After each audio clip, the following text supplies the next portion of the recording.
With electric instruments and live beatboxing, this group of musicians mix skill and innovation. Please welcome brothers Giles, Ralph and Neil and cousin Graham, String Fever.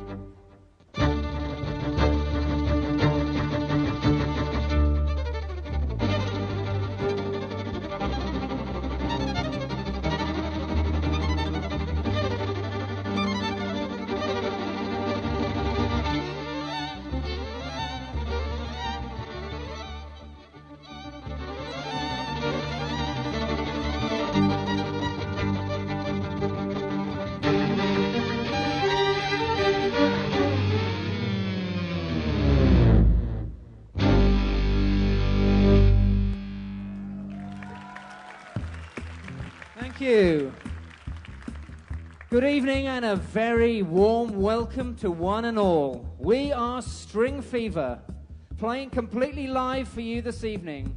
And as you just heard, all four of us on stage are from the same family as well.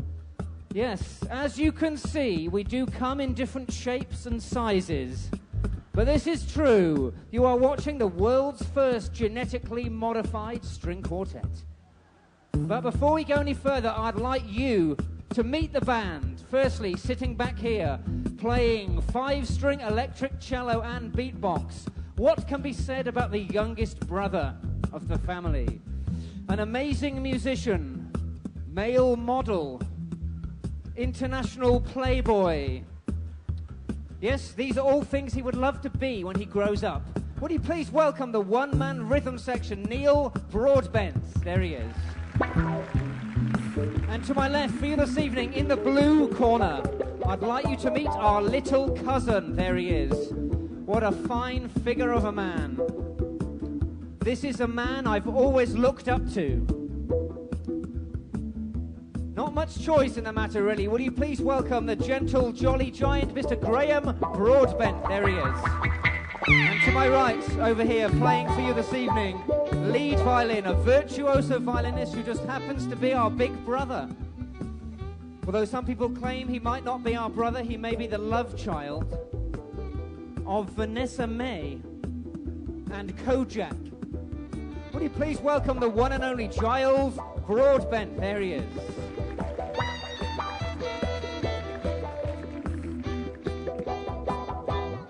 And as you can see, I'm the incredibly tall, handsome member of the family. My name is Ralph. Yes, you've worked it out. Ralph Broadbent. Thank you.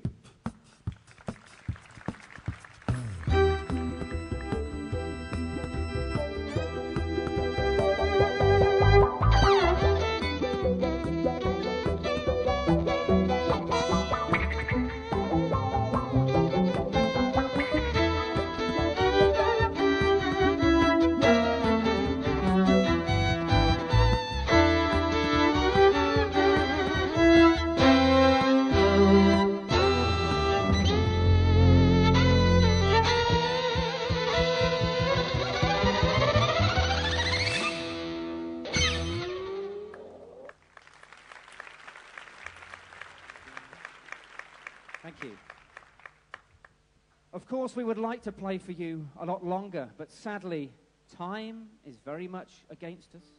So please forgive us if it feels like we are rushing through our final number.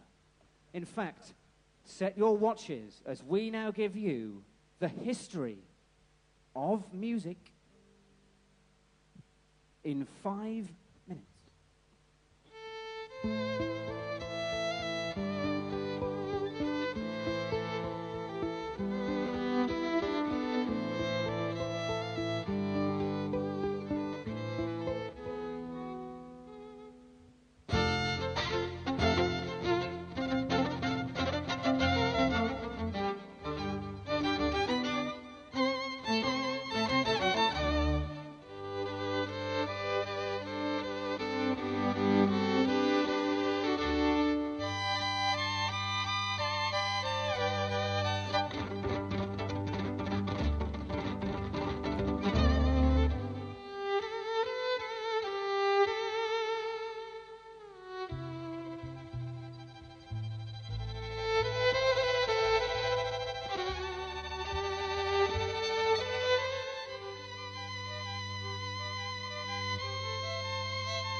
Ladies and gentlemen, please welcome your Master of Ceremonies for this evening, President and CEO of the Skoll Foundation, Sally Osberg.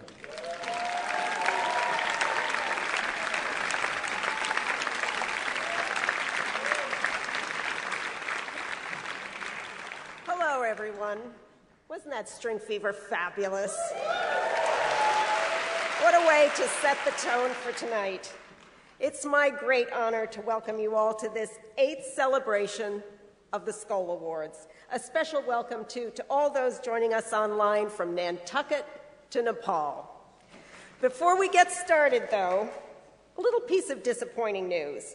At the last minute, and unfortunately, George Soros has had to cancel. He sends his regrets, his congratulations, and his best to all of us.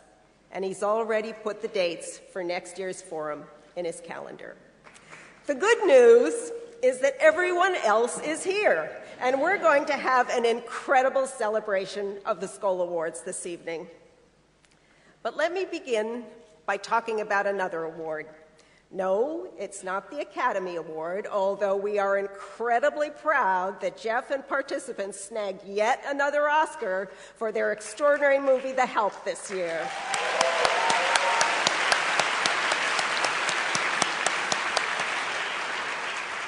And no, it's not the Peace Prize.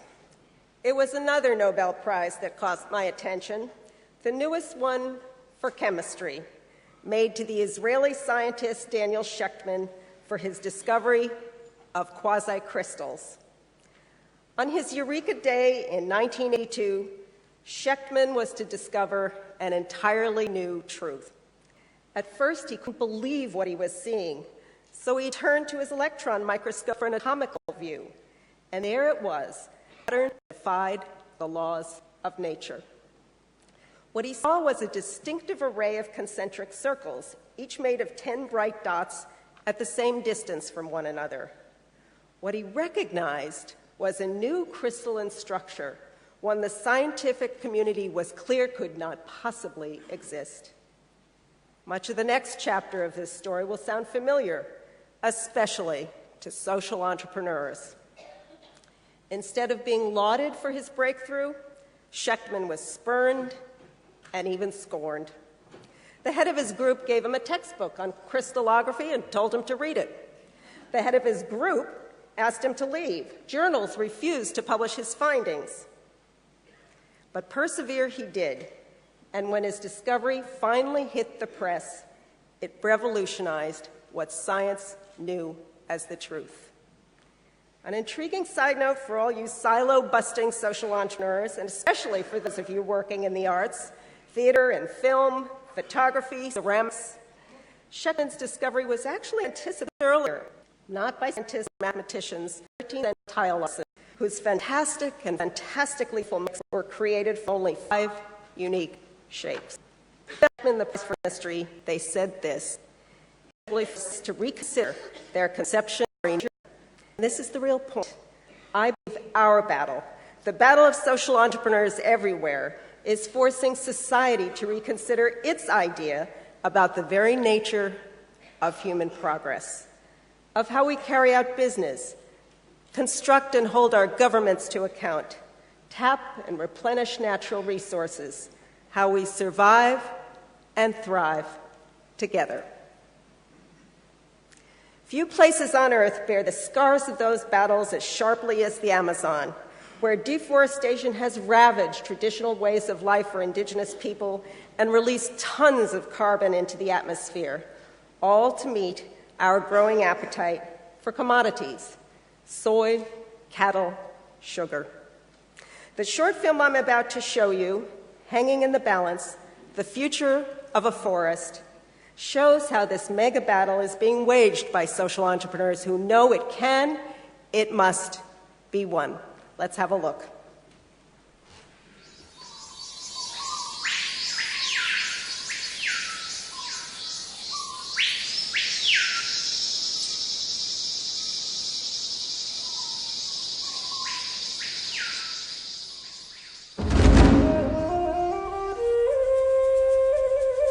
You fly for hours, and it's just a carpet of green.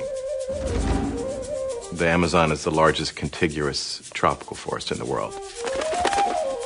The Amazon is the greatest expression of life on Earth, and you just feel life everywhere. But the Amazon is more than just a vast storehouse of biodiversity. It plays a critical role in regulating global climate, holding massive amounts of carbon, and emitting 20% of the world's life-giving oxygen. 50% of the biomass of a tree is carbon. When you slash and burn, the carbon is released to the atmosphere. It's estimated between 10 and 15 billion tons of carbon every year. Or about the same amount released by every car, truck, bus, ship, and plane in the world. Today, nearly 1/5 of the rainforest has been cleared to feed global demands for commodities like timber, soy, and beef. Scientists fear that if we lose much more of the forest, we will reach a tipping point that will make the damage irreversible. The problem is that we don't know exactly where this tipping point is. It's not there yet, but we are very close, so we better stop this process and not wait to pay the bill. Until recently, there was little to stop the destruction of the Amazon. It was hard to get up-to-date information about deforestation. Few people understood the economic value of a standing forest. And some of the best stewards of the Amazon, indigenous tribes, had minimal land rights. But social entrepreneurs across the Amazon have been developing unique approaches and partnerships to save the forest. Some of the most successful are Martin van Hildebrandt of Gaia Amazonas, as well as Mark Plotkin and Liliana Madrigal of Amazon Conservation Team. When we started Amazon Conservation Team, we looked at the map of the Amazon. We saw that 25% approximately of the forest were in the hands of indigenous people. And so we saw a huge opportunity there to work and empower the people who made those forests their home. Amazon Conservation Team, or ACT, helped pioneer the use of mapping technologies with indigenous tribes. We've helped them map 70 million acres. This is a way that they can show the boundaries of their ancestral territories. One of these tribes was the Surui, an indigenous people in Brazil whose land had come under threat. ACT introduced the Surui to Google, which trained them to use Google Earth to help them tell their story and protect their land. Having a map that basically has their entire cultural DNA, you have a way of starting to negotiate with a government or a company that's trying to come in and use the resources that are in your territories. In neighboring Colombia, Martin von Hildebrandt started fighting for indigenous land rights in the mid-1970s. In the mid-1980s, the Colombian government appointed him head of indigenous affairs, providing an unprecedented opportunity. We soon realized that the first step that had to be taken was get the land. We went for the whole east of the Colombian Amazon. We went for 20 million hectares, and now we have 24 million hectares. That's 60 million acres of land, which is now actually owned by indigenous people, or about 1/5 of the entire country of Colombia. Together, ACT and Gaia Amazonas are showing that the best stewards of the forest are the people who live in it. But stopping deforestation requires more than just enabling indigenous tribes to protect their lands. In Washington, D.C., another social entrepreneur is working on bold new ways to make saving the forest as profitable as cutting it down. When we launched Forest Trends, we knew that the end game for forest conservation globally was when we could make the forest as valuable as all of the things that threaten the forest. It was exactly the kind of solution that could help tribes like the Surui. Para nossa visão indígena, floresta é uma das papel que pode trazer a clima normal. Working with Forest Trends, the Sudoe learned that they could get paid for the carbon stored in their forest through a financial mechanism known as REDD+. REDD+ is one of several initiatives designed to reward people who reduce emissions from deforestation and degradation. It directs funds from countries that emit a lot of carbon to projects that conserve carbon. Sudoe would be compensated for all of their efforts over the last decades to preserve their forest in spite of the pressure to convert it. But the fight to preserve the forest on public land and in protected areas is only part of the Amazon story. The greatest threat of deforestation is now on private land. A case in point, the northeast Brazilian state of Pará, specifically the sprawling county of Paragominas, where by 2008, more than half of the rainforest had been cut down. Dezenas de serrarias, extração madeireira ilegal, não havia a preocupação ambiental. Era uma cidade em crescimento, mas em crescimento desordenado, sem buscar a sustentabilidade. Paragominas, in the 80s, was the place where you produced more timber in the whole world. 400 sawmills in the region, most of that operating illegally. But even worse than illegal logging was the damage caused by cattle ranching. A pecuária sempre foi a atividade que estava muito ligada a desmatamento, porque é muito mais barato você ir na floresta do que recuperar essas áreas já degradadas. In 2008, the Brazilian government intervened to protect the forest. Então resolvemos tomar uma série de medidas.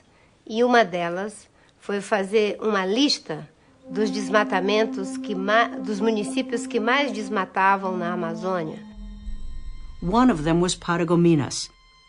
The government restricted its access to credit and banned the sale of any beef that didn't meet tough new standards that protected the rainforest. The mayor responded swiftly. The mayor brought together business, the entrepreneurs, the sindicatos, the church, and said, listen, are we going to do nothing, or are we going to try to leave this blacklist and try to make a difference in the story?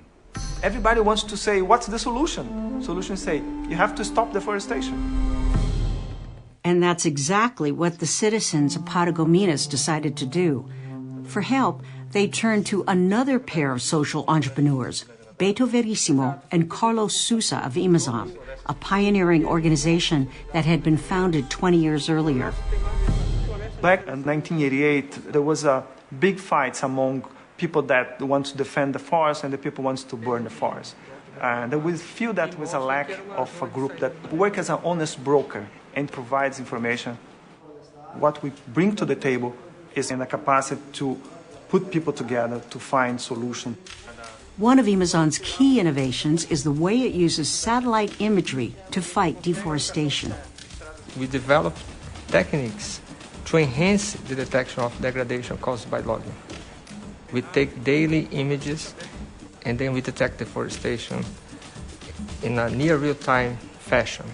O Amazon foi fundamental porque nós precisávamos monitorar se havia ou não desmatamento, se as pessoas estavam cumprindo. E como é que a gente monitora um município com 20 mil quilômetros quadrados, um município que tem extensão do tamanho da Bélgica, de um país? Armed with Amazon's information, the mayor closed hundreds of illegal logging companies, seized trucks, and exposed lawbreakers in the national media. Meanwhile, the government's beef embargo was also having an impact. Pela primeira vez, os produtores rurais da Amazônia sentiram a força forte do Estado no cumprimento da lei. The pressure forced ranchers to find new ways to produce beef without destroying more forest. Hoje, grande parte dos pecuaristas da região sabem que o seu produto só vai sobreviver no mercado nacional e no mercado internacional se eles estiverem comprometidos com a questão ambiental. And modern particle board factories like this one, which use sustainably grown lumber, replaced illegal logging operations, creating 1,500 new jobs. So just 2 years after being put on the blacklist, Paragominas became the first county to get off it, virtually eliminating deforestation. Paragominas provou que é possível, sim, na Amazônia, desenvolver, ter atividades sustentáveis, viver com dignidade, sem destruir o verde, sem destruir a natureza. Thanks to partnerships like the ones Amazon helped forge in Paragominas, the county that was once infamous for its wanton destruction of the forest is now being hailed as a model. Today, Amazon has begun working with the governor of the state of Pará to spread this model to 90 other counties throughout the state, an area 3 times the size of California. O que é importante que a gente agora, mais do que nunca, dê difusão a isso. E, sem dúvida alguma, eu não tenho dúvida que, assim como as coisas más, elas tendem a contaminar, as coisas boas contagiam. E eu tenho certeza que nós vamos contagiar isso, o Pará e a Amazônia. É difícil parar o desflorestamento, mas nos últimos 5 anos, o Brasil conseguiu uma redução de desmatamento de 80%. It's progress made possible by the combined efforts of social entrepreneurs, government agencies, private enterprise, and other organizations. Working in tandem, they've helped secure land rights for indigenous people, provide up-to-date information about deforestation, and compensate people for protecting the forest. Today, the dramatic decline in deforestation in the Brazilian Amazon stands as the single greatest reduction of carbon emissions ever achieved by humankind. I think the future is very promising because deforestation is under control and it's declining in Brazil. And I think this is possible to be replicated in other countries. But the fight against deforestation is far from over. Changes in laws could reverse recent progress, and the Amazon itself remains at a tipping point. We know that we are running against time. The next 10 years is going to be critical. 10 years from now, I hope we can have 80% of the Brazilian Amazon territory covered by forests. And that 20% is going to be used for agriculture, for cattle ranching, for mining, for reforestation. And you're going to live in a place that people respect the law, the economy is growing, and at the same time, the forest is protected. Mas o importante, mais do que nunca, como a lógica é a parceria, nós precisamos contar cada vez mais com parcerias que ajudem a difundir isso em toda a Amazônia e, sem dúvida, ganha a Amazônia, ganha o Brasil e ganha o planeta.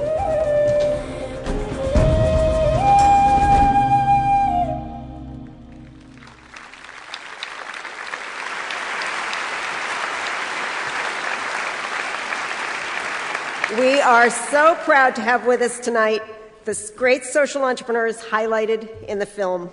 I'd like to ask them to stand so we can recognize them. Carlos Souza and Beto Verissimo of Amazon.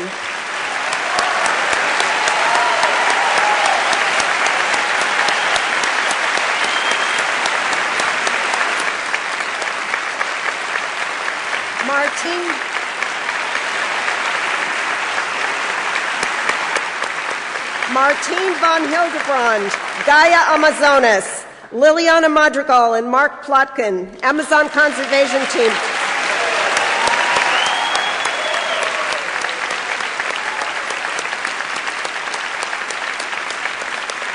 Michael Jenkins, Forest Trends.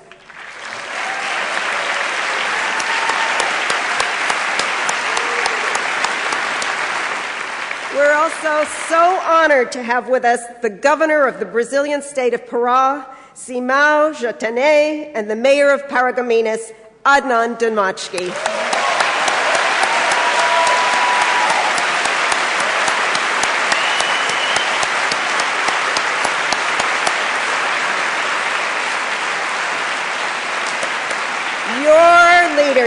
Your leadership has made this extraordinary collaboration among the public, private, and social sectors a shining example of transformational change.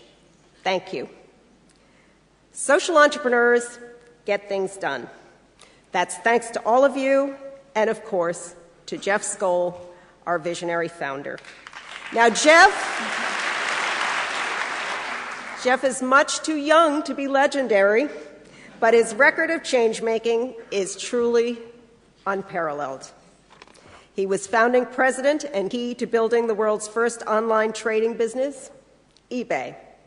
The man whose media company has dramatically shifted global understanding of issues from climate change to water to education, Participant Media.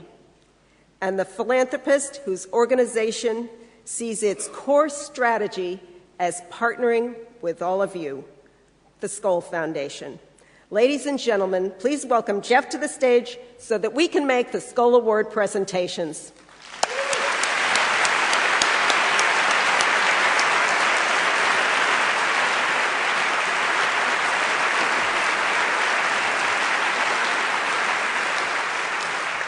Thank you so much, Sally. Sally, you do such an amazing job. These flowers are for you. Well, this is the fun part. We all love to celebrate. And we started these awards in 2005, and every year we ask ourselves the same question: how are we possibly going to find new social entrepreneurs to come join our growing Skoll family? And it is a high bar and a rambunctious family. But we look for the same things every year.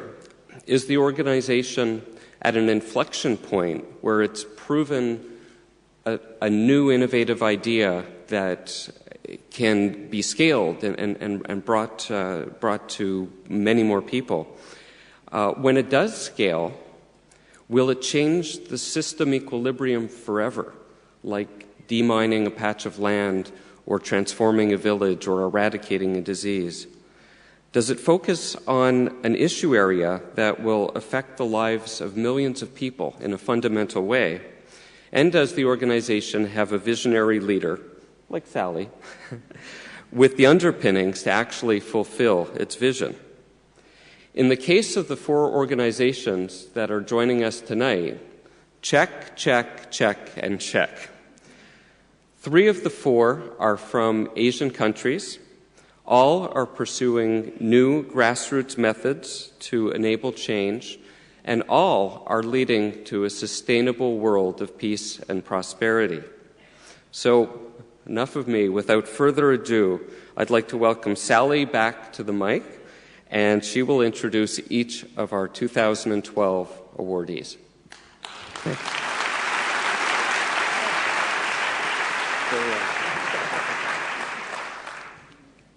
Where others see slums, Antonio Maloto and Jose Luis Ocañena see individual people just like you and me, and they see massive potential. Gawad Kalinga, the organization they founded in 1995, means to give care. With the help of an army of volunteers whose recruits are drawn from schools, churches, mosques, from every possible sector, Gawad Kalinga has transformed more than 2,000 slums into peaceful, productive communities. From its base in the Philippines, the organization is now expanding into Cambodia, Indonesia, and Papua New Guinea. Although he would not consider a cabinet position or entertain the suggestion of running for president, Tony, is ranked as one of the most trusted people in the Philippines. I value the freedom to serve more than the power to rule, he says. In 2009, Luis officially assumed leadership of Gawad Kalinga, with Tony as chairman of the board. Luis has invigorated the venture and led its global expansion. We celebrate their faith and their results, and we are so pleased to give the 2012 Skoll Award for Social Entrepreneurship to Gawad Kalinga, Jose, and Tony. Thank you.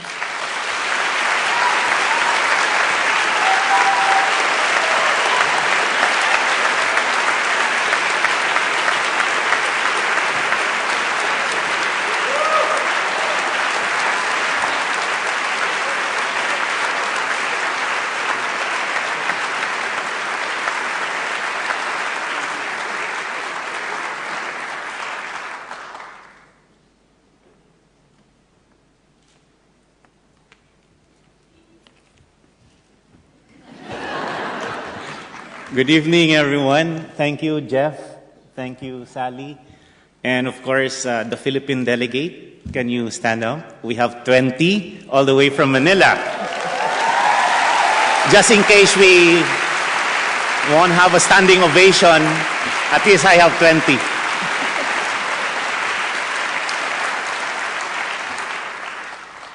Tonight, this is my date with history, and with Tito Tony on my side, and I hold this award in behalf of thousands of volunteers who made the GK happen. Even as I speak, my twin brother is organizing an event next week where we will be gathering 10,000 volunteers to build hundreds of houses for the victims of Typhoon Sendong that hit our country a few weeks ago. And it was an amazing journey with Tito Tony. I would like to honor Tito Tony. I would like to emulate every value that he taught me, except for the white hair. I like to maintain my black hair. And of course, I also speak in behalf of my people, the Filipino. Half of us are still mired in slum. 7 years ago when we started, we just dreamt for every Filipino family to have his own land, his own house. Now thousands are beginning to aspire that we can become a great nation and a great people. Coming to Oxford for the first time, I didn't expect to be thrown into a prison. I actually am staying in Malmaison, so thank you for welcoming me. So, again, as I walk out of Oxford, it's just so beautiful, and I'm just hoping that my country will have this beauty so that our people can begin to aspire. And again, Jeff Skoll, thank you for this opportunity to be in the global stage.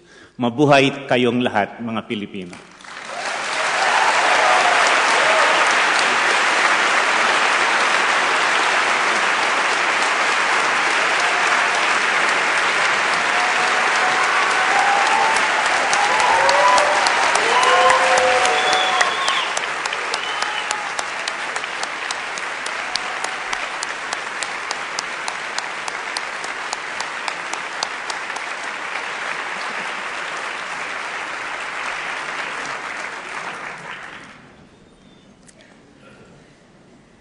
Today, more than 100 million people all over the world have gained title to the land on which they depend, thanks to Landesa.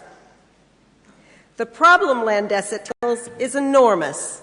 1 billion lack this essential right.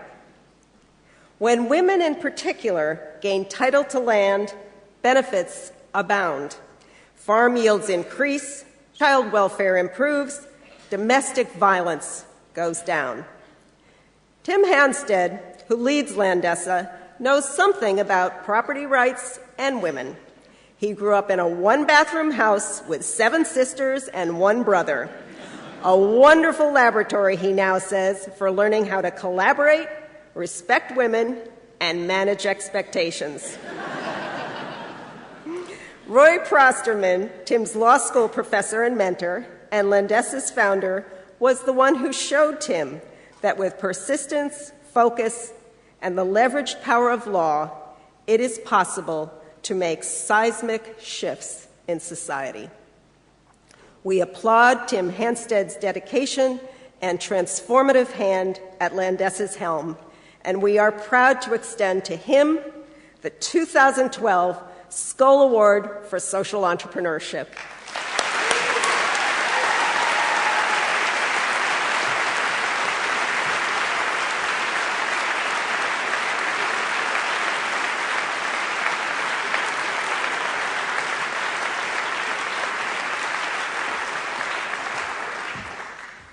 Whew. Well, thank you, Jeff and Sally. We are so grateful for this award. What an inspiring week, huh? You know, and it's weeks like these that I think history can begin to turn. Why? Because I know we're all dissatisfied with the status quo. Dissatisfied living in a world where more than 1 billion people continue to languish in extreme poverty. And at Landesa, we know it doesn't have to be that way. We've seen it. In fact, solutions are under our feet. Landesa has worked in 45 countries, partnering with governments on reforms that have given secure land rights to more than 110 million families. Farmers who can then pull themselves out of poverty with the power of land ownership. Let me introduce you to one of them, whom I recently met. Pranu is a young, widowed mother living in rural Andhra Pradesh in India. 5 years ago, Pranu and her children were mired in poverty, lacking hope and a future. Like most of the world's poorest, Pranu shared 3 traits. She lived in a village. She relied on land for her livelihood. Yet Pranu and her family did not own any land. Without land, they lacked reliable access to food, to income, to credit, to school, to government programs. The coins they earned each day as farm laborers, working on someone else's land, were rarely enough to buy a day's worth of nutritious meals. Pranu was stuck in a structural problem. You know, Landesa was founded at a law school, and many of us are lawyers. Please don't hold that against us. I know it's not the most popular profession. But lawyers like to address structural problems, and structural problems deserve structural solutions. Landesa was invited by Pranu's government to design laws and a land program. And remember, we're lawyers.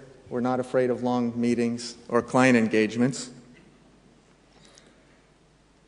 That land program helped Pranu and thousands of other poor women buy land, and history began to turn. After obtaining nearly an acre of land of her own on which she grows rice and vegetables, Pranu, for the first time, consistently ate 3 meals per day. She took her children out of the fields and into the classroom. She started saving and investing in a better future, and most importantly, Pranu told me, she achieved dignity, confidence, and a voice in her community. Landesa was founded on a radical but simple idea that governments are sometimes willing but typically lack a practical roadmap on how to help their landless Pranus obtain land rights and escape poverty. 110 million families, it's good progress, but there's so much more to be done. As Sally said, more than 1 billion poor people today toil on land they don't own, most of them women and girls. And yet today, I've never been more optimistic. I'm optimistic because solutions exist. I'm optimistic because funders like Skoll and so many in this room are ready to tackle the root causes of big problems. I'm optimistic because, as we saw in this fabulous film earlier, social entrepreneurs are increasingly using the leverage tools of law and policy. And I'm optimistic because governments are more willing to seek land policy solutions that stick. This is the key window of opportunity for all of us. And with this award, we are to make the most of this moment and replicate Pranu's story on an even larger scale. Thank you.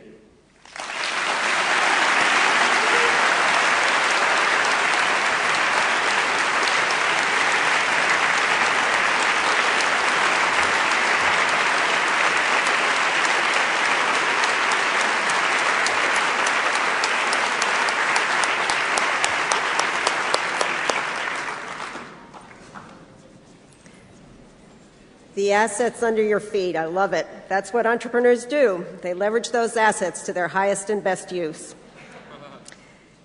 As a child in Bihar, one of India's poorest states, Arban Singh was astonished by the government's routine eviction of local vendors for what to him seemed like nothing. He went on to study sociology and law in New Delhi, then returned to Bihar, where he began to take stock of the problem.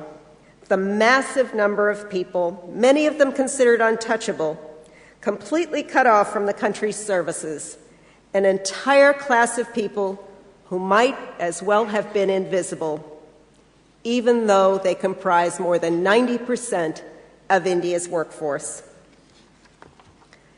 Arban launched Nadaan in 1996 to organize the rag pickers, fruit vendors, street traders, and other laborers into collectives with the power to claim their rights.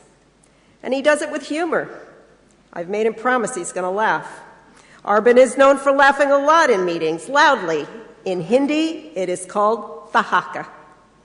We celebrate Arban Singh's spirit and achievements, and we are extremely pleased to give him the 2012 Skoll Award for Social Entrepreneurship. Arban.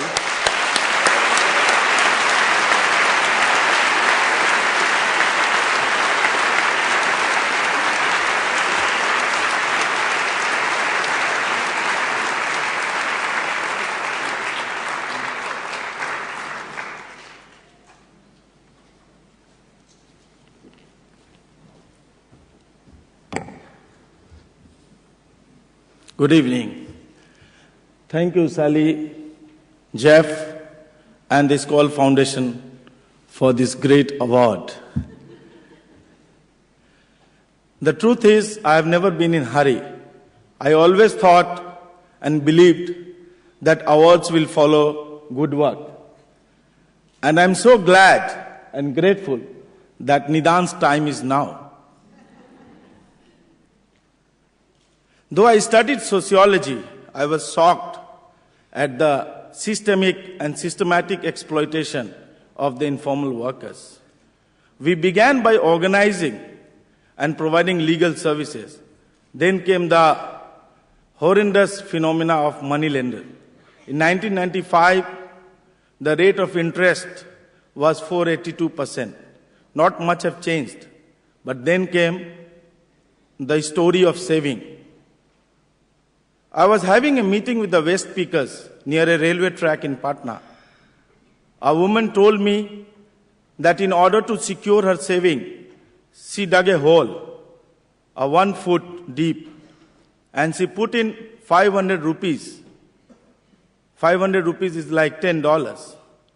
But when she needed it after a few days, she couldn't locate it. She began crying as she told me the story. She kept going to that place, digging it, but she couldn't locate that money.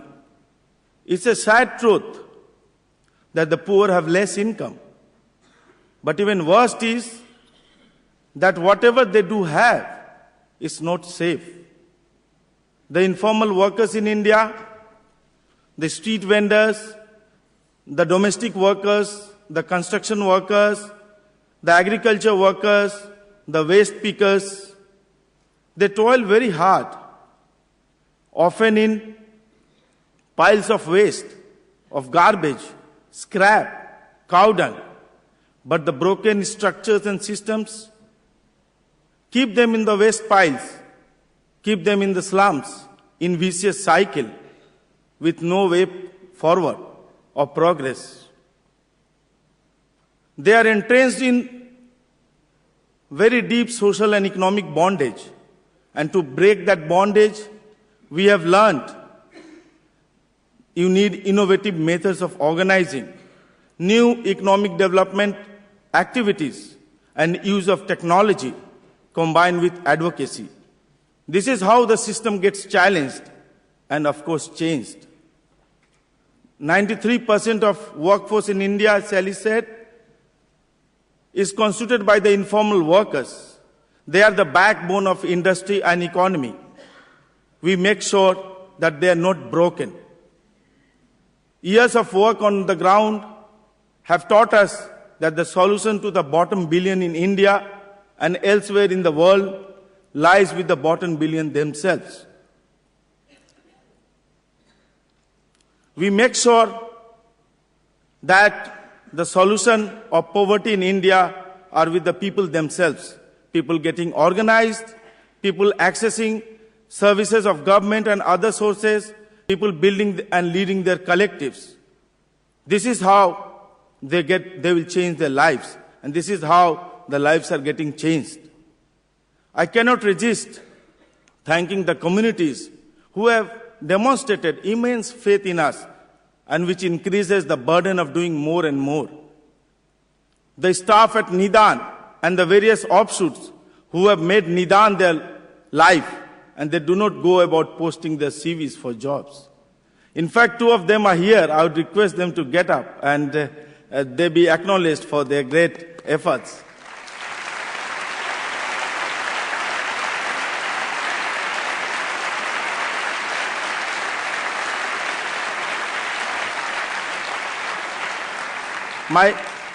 My father, who is no more with us, but felt that the years of education I got and he invested went wasted when I started Nadaan.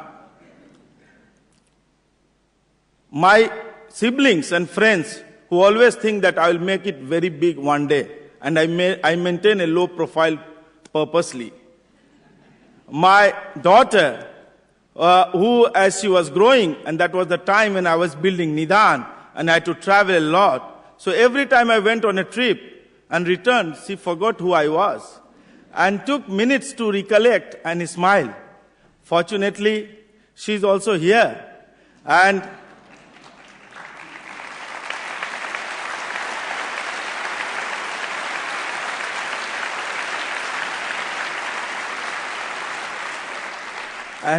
my son, who keeps ringing when I will return, and my wife, who has the daunting task of rearing these 2 quarreling kids, and also supporting Nadaan and supporting my efforts. I really thank you, and I feel privileged to join the august community of Skoll awardees, the names which inspired me for long. Thank you very much.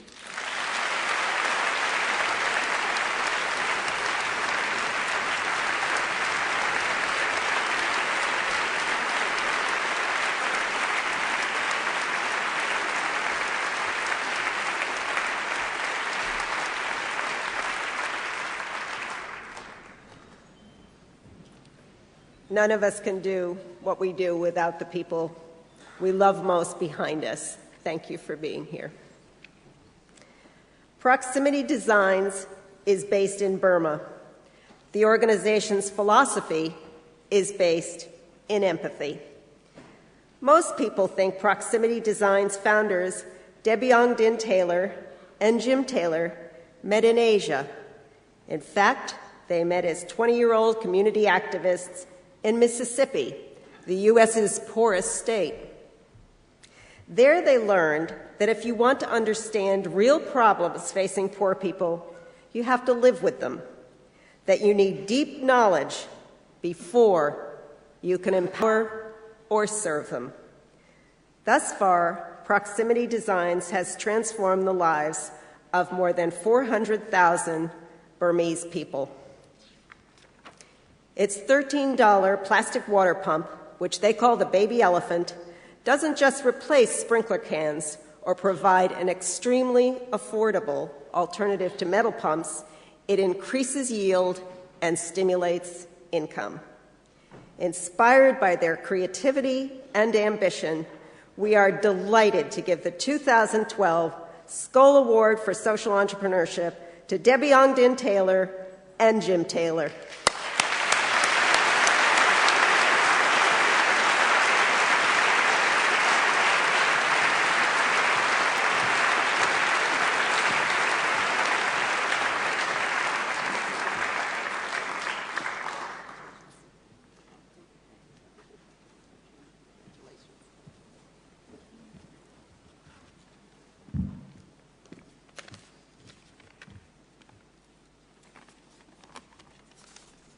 Thanks very much, Sally and Jeff.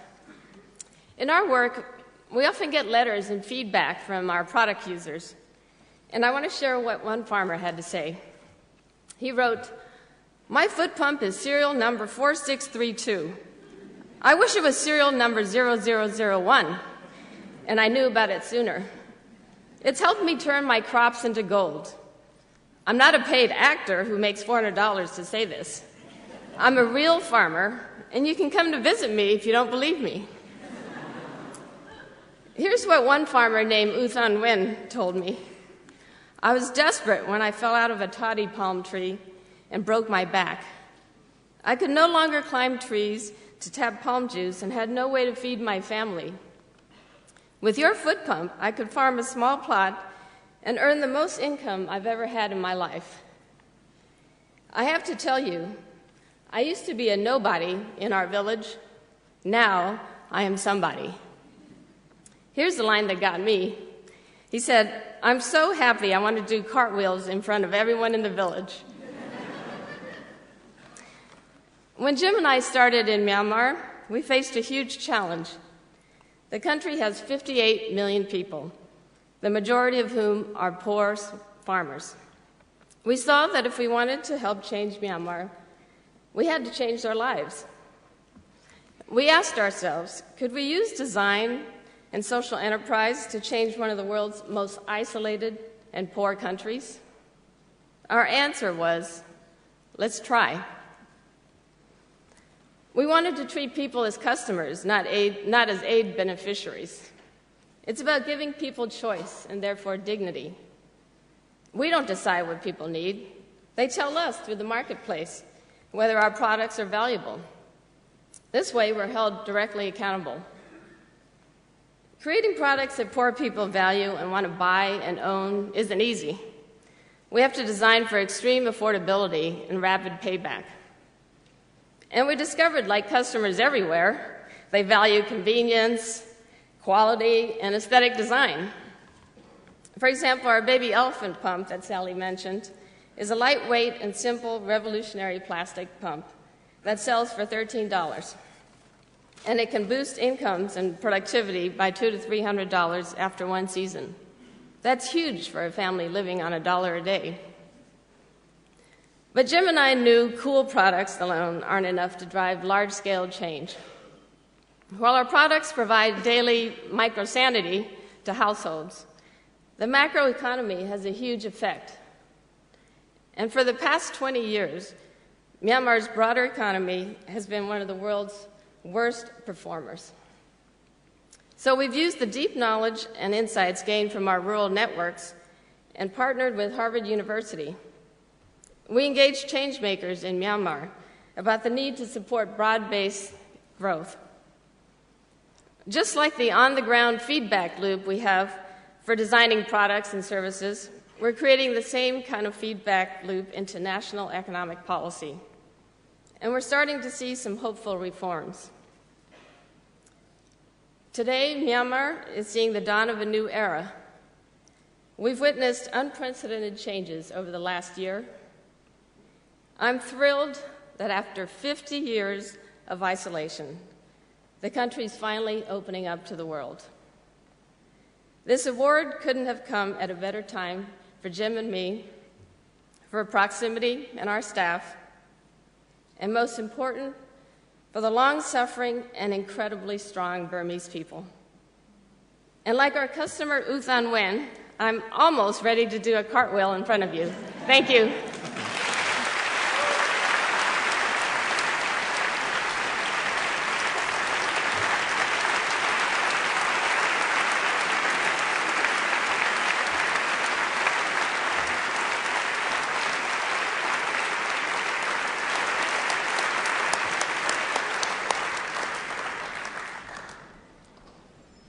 Thank you to all our awardees for showing us how to find new and better ways to change the world.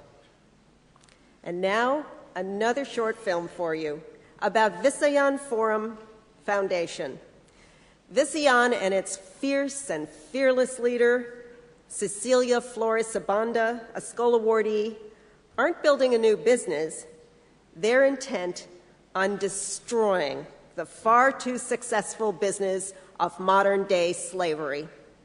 Visayan capitalizes on complicity, enrolling all who are part of the problem in its solution.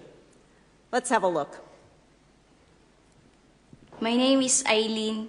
I survived human trafficking. My name is Rubelin, and I survived human trafficking.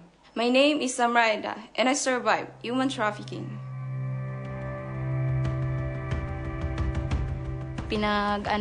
Pinapunta po ako sa isang kwarto na nakita ko po yung mga babae na nakahubad. Tapos ayun po, natakot po ako, tapos ginawa ko na lang po na sundin ko po ang mga sinasabi nila.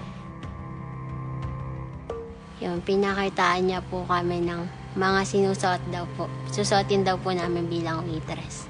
Short shorts, tube, tapos mini skirt. Yan, tapos mas lalo pa pong tumindi yung takot ko nung tinanong niya po sa amin kung virgin pa daw po kami. Human trafficking is one of the fastest-growing illegal businesses in the world today, with $32 billion in annual profits. Every year, traffickers lure millions of people into this modern form of slavery, with the promise of paid work in another city or country. But when they arrive, they're forced into prostitution, pornography, or compulsory labor. Most of them are young and poor, and more than 300,000 come from the Philippines.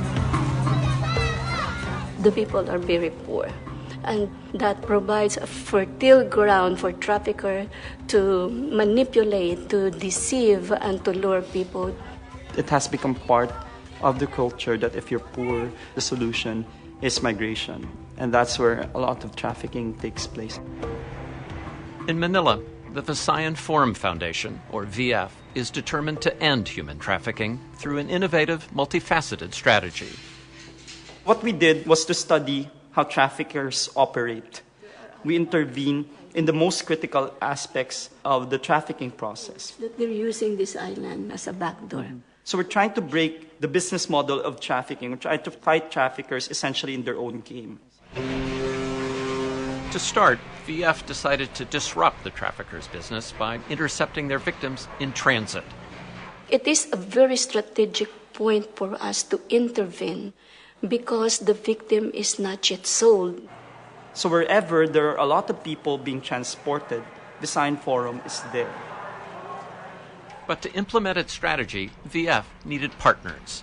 In 2001, it formed the first anti-trafficking task force in the Philippines at the Port of Manila. It now includes the Port Authority, the Coast Guard, the police, the Departments of Justice, Labor, and Social Welfare, and the shipping line. This is a concrete example of a networking of many government agencies, private corporations, and non-governmental organizations working together under one vision. VF trains its partners to recognize potential trafficking victims in transit. Traffickers try to lower their average costs, so they traffic them in groups. More often than not, they don't know each other or where they're going. How many minors do you have, sir? 7. Okay. Once the employees of the shipping line see anything suspicious, they can already instantly coordinate with the Coast Guard and say, we have spotted this group. They will call us and tell us, yes, we have suspected trafficking victims on board. If VF confirms the crew's suspicions, they have legal authority to take the children into protective custody. So I think what we can do is just to bring them to the shelter first, and then we can just process them there. For children who are intercepted in transit, it's the first step on a new journey. VF transfers boys it rescues to partner agencies and takes girls to an on-site facility where it determines whether it's safe to reunite them with their families. If not, they move to VF's residential home, the Center of Hope, where they join other girls who have been rescued. Center of Hope is a place where they can feel safe. It is a place where they can recover. It is a place where they can actually be trained and be empowered. It is a place for them to acquire a new life. This is my dream in the future to become a lawyer someday after I've finished my studies. The Center of Hope helps girls develop job skills by working with partners like Microsoft, which funds a training program called Step Up. It initially worked only with trafficking victims, but its focus soon shifted. We realized that instead of working on rebuilding the lives of the victims, another important piece of work was to actually prevent trafficking from happening in the first place. Step Up now has programs in more than 40 at-risk communities throughout the Philippines. Trafficking is an economic activity for many of these communities. We have to show them that given the right skills, they don't have to send their children off. They don't have to give up hope. Beyond changing attitudes at the grassroots level, VF works to end modern-day slavery by making sure traffickers are brought to justice, which until recently rarely happened. In 2009, the Philippines landed on the U.S. State Department's watch list because of its lax approach to trafficking. The watch list means 2 years in a row you have not made significant progress. If it comes to a third year, then the United States, by law, must cut off some of our assistance. There was a wake-up call coming from Washington particularly, telling us the assistance could be affected. As a result, the Philippine government reinvigorated anti-trafficking efforts. And there was a stepping up, intensification of prosecution. In 2011, after the number of successful prosecutions doubled, the U.S. removed the Philippines from the watch list. In terms of advocacy and awareness raising, Visayan Forum were vital players. We could not have attained that kind of success if the Visayan Forum was not part and parcel of the efforts of the government. VF is now part of a high-level interagency policy-making group chaired by the Vice President, which ensures that the fight to end trafficking remains a national priority. It's Visayan Forum which had really opened the eyes of relevant government agencies on how huge the problem is. VF's transit hub strategy has been so successful, it has now spread from Manila to 6 other seaports and 3 airports. The U.S. State Department has cited VF's partnerships with the Port Authority, shipping lines, and government as an example of international best anti-trafficking practices. VF's efforts have attracted hundreds of partner organizations and increased public awareness. Ladies and gentlemen, we have to end exploitation and human trafficking. They've also helped rewrite government policy and given tens of thousands of young people new opportunity. What I really hope for the future is that what we started here in Visayan Forum, attacking trafficking and slavery in the country, can be scaled up and replicated by our different partners. The model is simple in a way because we're harnessing things that people are already good at. We have done it successfully in the Philippines. I don't see any reason why it could not be done in other countries. Trafficking is one of the many evils that we face in our generation, but this is one evil that we can end in our generation. My name is Roslyn and I survived human trafficking. My name is Janet and I survived human trafficking. I'm Arlene and I am a survivor in human trafficking.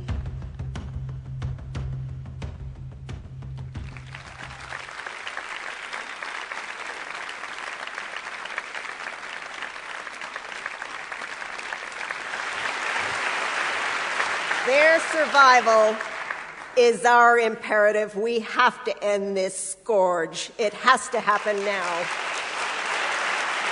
Visayan and its wonderful president, Cecilia, is here with her son, Kipobanda, and one of the astonishing young women to whom Visayan has given another chance, Eileen Kapisite Bulfa. Will you please stand?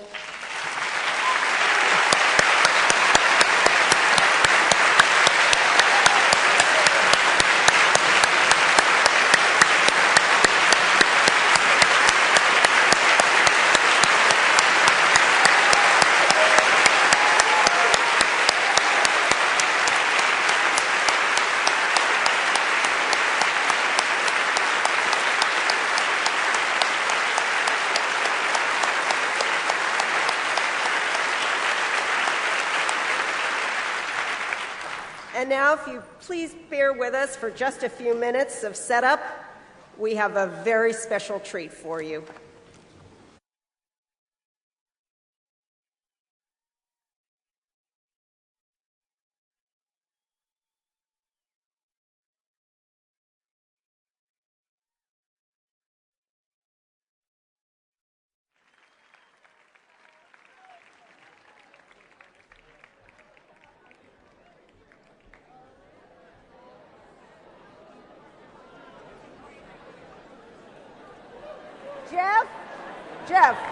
Jeff, I'm going out on a limb. I think we need to make Annie a Skoll Award fellow. What do you say?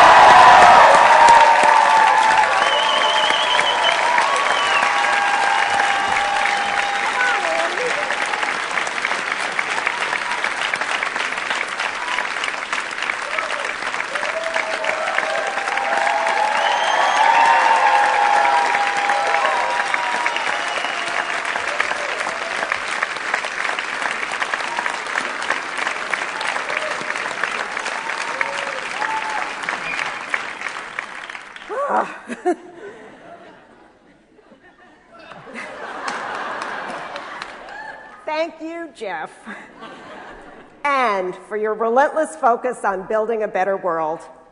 In your subtle but unmistakable Canadian lilt, you remind us that we're all Olympians, that the race we're being called to run is not for golds or silvers or even Grammys, but for the world's future. Thank you, my Skoll family, especially my wonderful colleagues at the Foundation and our sister organizations, our amazing board, and especially our incomparable Skoll World Forum team. Sarah Borgman, Lindsay Fishlater,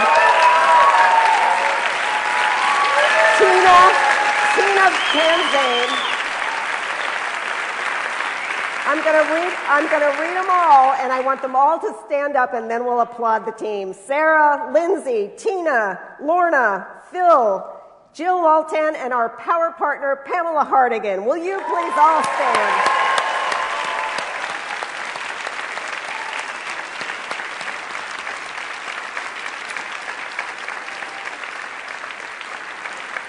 Tony and Luis, Gawad Kalinga's call to arms is a call to join arms. Together, members of your army are building homes and roads, livelihoods and businesses, their sights set on a victory as simple as it is radical, to liberate entire nations from the tyranny of poverty. Tim, you and Landesa are empowering millions, hundreds of millions throughout the world by securing their rights to land and crops. Cassava and rice, maize and wheat, on all these their lives depend. You are planting, title by title, hectare by hectare, the seeds of systemic change. Arbind, you bring joy to the deep seriousness of your purpose, pulling out of the shadows and into the light those whose tiny enterprises are the backbone of India's economy. In Nadaan's collectives, millions have found their voice and exercised their power, winning rights and claiming the respect of their nation. Debbie and Jim, the Burma of Debbie's birth, where you now make your home, is emerging from decades of dictatorship, sanctions, and colonial oppression. And as this miracle unfolds, fragile, uncertain, and incredibly promising, your customers increase the chances it will come to be. Every day, in every village, country, and continent, social entrepreneurs are revealing fundamental truths others thought did not, could not exist. Because stirring beneath what many accept as just the way things are, poverty, violence, ignorance, far more powerful forces are gathering strength. Social entrepreneurs see and summon these forces, the power of humans to care for themselves and one another, to raise their sons and daughters so that all human beings achieve their full potential. Tonight, we send the naysayers and the packing Tonight, we stand with women and men who know better, who see with crystalline clarity new paths for the way ahead.